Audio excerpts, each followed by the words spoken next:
गोष्टीचे नाव आहे दयाळू सोमू. एका गावात एक शेतकरी राहत होता. त्याला 4 मुले होती. त्यातला सगळ्यात धाकटा लंगडा होता. बाकी तीनही भाऊ त्याच्याकडे तिरस्काराच्या नजरेने बघत, कारण त्या लंगड्याच्या जन्मानंतर त्यांच्या आईचा मृत्यू झाला होता. यामुळे ते त्याला अपशकुनी मानत. पण हा धाकटा भाऊ फार दयाळू होता.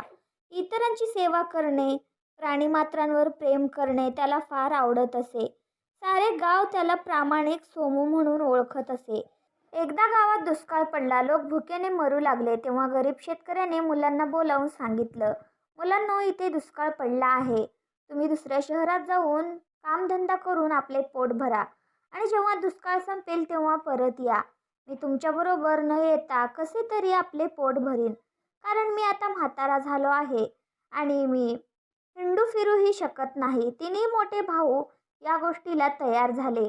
पण सगळ्यात छोटा जो लंगडा होता त्याला वडिलांचे म्हणणे मान्य झाले नाही.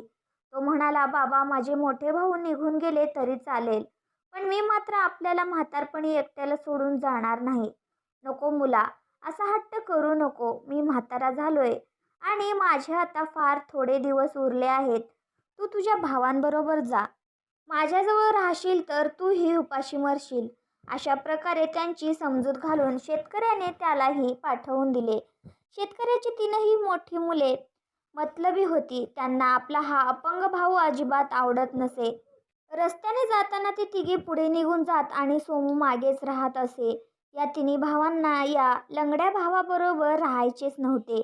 त्यामुळे त्यांनी असा विचार केला की आपण याला जंगलात एकट्यालाच सोडून दिवस मावळण्यापूर्वीच नदी ओलांडून कुठल्या तरी गावात जाऊन पोहोचू, नाहीतर साऱ्या आयुष्यभर आपल्याला या लंगड्याला सांभाळावे लागेल. हा विचार पक्का झाल्याबरोबर तिन्ही भाऊ वेगाने चालू लागले.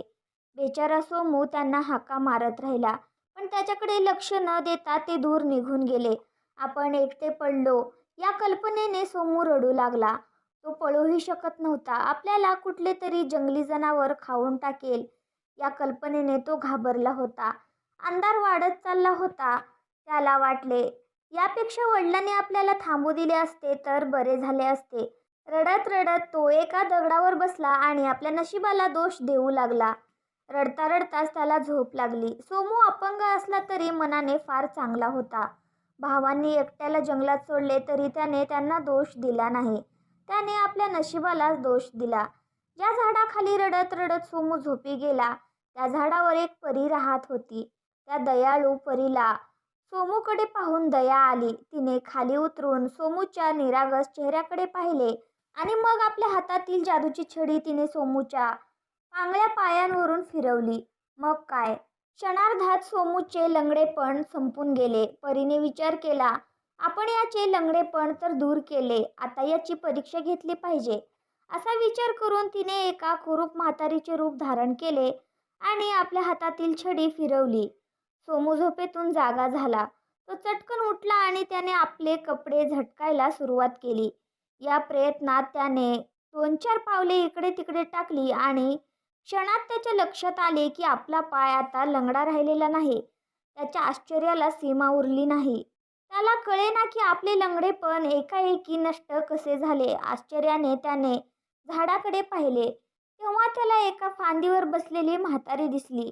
सोमू धावत तिच्याकडे गेला आणि म्हणाला, आई, तू इकडे कोणा वैद्याला येताना पाहिलंस का? का, तू आजारी आहेस का? म्हातारीने विचारले.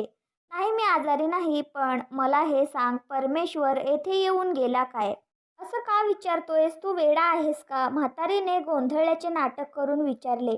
हे बघ, मी जन्मापासून लंगडा आहे. कोण जाणे कोणीतरी दयावंताने माझे पाय एकदम बरे केले. आता मी त्याचे उपकार मानायला हवेत. अरे, उपचाराचे सोड. तुझे पाय बरे झालेत ना? आता तू जा. नाही, तसं नाही आई, सोमू म्हणाला. जोपर्यंत माझे पाय बरे करणाऱ्याचे आभार मानणार नाही तोपर्यंत माझे समाधान होणार नाही. त्याने मला पुनर्जन्म दिला आहे. असं असेल तर मग मीच तुझे पाय बरे केले. मला औषधांची माहिती आहे. हे ऐकताच सोमू अतिशय खुश झाला आणि त्याने त्या म्हातारीचे पाय पकडले आणि तो म्हणाला, आई, आई, तू माझे पाय बरे केले आहेस. हे तुझे उपकार मी आयुष्यात विसरणार नाही. तू म्हातारी झाली आहेस आणि या वयातही तू भटकत आहेस. अशा अवस्थेत जर मी तुझी सेवा केली नाही तर हे पाय बरे होऊन काय उपयोग? चल आई, कुठे जायचं आहे? तुझं गाठोडं माझ्याकडे दे. ते घेऊन मी तुझ्याबरोबर येतो. सोमू गाठोडे उचलण्यासाठी खाली वाकला आणि गाठोडे उचलून त्याने वळून पाहिले तेव्हा म्हातारीच्या जागी एका परीला पाहून तो आश्चर्यचकित झाला. त्याचा आपल्या डोळ्यांवर विश्वास बसेना. परी गालातल्या गालात हसत होती. तिचे केस सोनेरी आणि डोळे निळे होते. तिच्या अंगावर सोनेरी जरीचे कपडे होते आणि हातात सोन्याची काठी. तिने गळ्यात मोत्याच्या माळा घातल्या होत्या. सोमू बघतच राहिला आणि चटकन त्याने परीच्या पायावर डोके टेकले. मी कोणी म्हातारी नाही तर पर्यांची राणी आहे. म्हातारीच्या रूपात मी तुझी परीक्षा घेत होते आणि तू कृतज्ञ तर नाहीस ना, हे पाहत होते. मी तुझ्यावर प्रसन्न आहे. तुला काय हवं असेल ते माग. आई, माझ्या गावात दुष्काळ पडला आहे. तेथे लहान मोठी म्हातारी उपाशी मरत आहेत. तू मला अशी काही शक्ती दे की मी दुष्काळ पीडितांची मदत करू शकेन. एवढीच माझी मागणी आहे. ठीक आहे, हे घे. परीने हवेतून आपला हात फिरविला आणि तिच्या हातात एक झोळी आली. ती झोळी सोमूला देऊन ती त्याला म्हणाली, या जादूच्या झोळीला तू जे मागशील ते तुला मिळेल. तुझे उपकार विसरणार नाही आई. पण लक्षात ठेव, कधीही कोणाचे वाईट चिंतू नकोस. तसे केलेस तर या झोळीतील जादू नष्ट होईल. असे म्हणून परी अंतर्धान पावली. सोमूच्या डोळ्यात आनंद अश्रू आले. ते अश्रू आपण आपले वडील आणि गावातल्यांची भूक संपवून त्यांचे रक्षण करू शकू याबद्दल होते. मग त्याने गावात जाऊन लोकांची खूप सेवा केली. तहानलेल्यांना पाणी, भुकेलेल्यांना भाकरी आणि आजारी लोकांना औषध दिले. मुक्या प्राण्यांचीही त्याने खूप सेवा केली. त्यामुळे सारे गाव त्याला दयाळू सोमू या नावाने ओळखू लागले.